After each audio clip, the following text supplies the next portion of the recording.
It started with a note on her doorstep. "I'm watching you. Tonight, you'll vanish."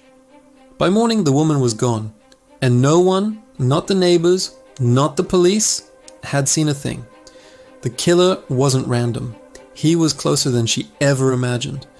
And this is how Detective Avery Kane discovered the truth. 1.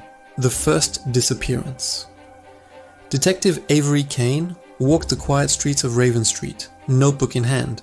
The streetlights flickered above, reflecting in the puddles of rain from last night's storm. She had seen missing persons before, but this felt different. A call came in. "Ma'am, we have another report. A woman, 32, names Clara Bennett, missing since last night." Avery frowned. Clara was a local artist, lived alone in an apartment at the end of the street. No signs of forced entry. No struggle. Nothing. The neighbors said they'd seen her in the hallway last evening, carrying groceries, and then nothing. Something about the apartment caught Avery's attention. A small envelope on the doormat. Inside, a note written in neat cursive. "I told you I'd find you. Don't leave the lights on tonight." Avery shivered. This wasn't random.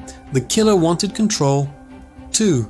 Patterns. Begin over the next 2 weeks. 3 more disappearances. All women, all alone at night, all with a note left before their disappearance. All Raven Street residents. No security footage. No witnesses. Avery studied the cases carefully. There had to be a connection. She noticed something. The envelopes. The handwriting. The paper. All the same. Someone methodical, obsessive, and personal. Her gut told her the killer knew the victims personally. 3. The second clue. Late one night, Avery went to Clara's apartment. She had a gut feeling. Inside, everything looked normal, nothing stolen. But then she noticed a canvas on the wall, a painting Clara had never shown anyone. A street scene. And in the corner, someone watching from the shadows. Avery's blood ran cold. She realized the killer had been inside Clara's apartment, quietly observing her. He wasn't just taking them. He was recording them mentally, stalking them like prey. 4. The suspects. Avery dug into the victims' lives. Clara Bennett, artist, introvert. Maria Lopez, librarian, 29. Sandra Hill, florist, 35. Tina Grant, barista, 27. No shared workplaces. No mutual friends. But there was one name that appeared sadly in all their social media posts. Evan Miles, a photographer known for taking street portraits. She checked his apartment. Empty, no signs of criminal activity. But then Avery found something chilling. A journal filled with sketches. Every victim drawn in detail, with notes on habits, routines, even favorite foods. 5. The killer's game. One night, Avery received a text on her personal phone. Unknown number. Detective Kane, I see you're curious. Come to the alley at 10 p.m. Alone. Her instincts screamed danger, but she went. In the dark alley, she found a single envelope. Inside, "You've been watching me too.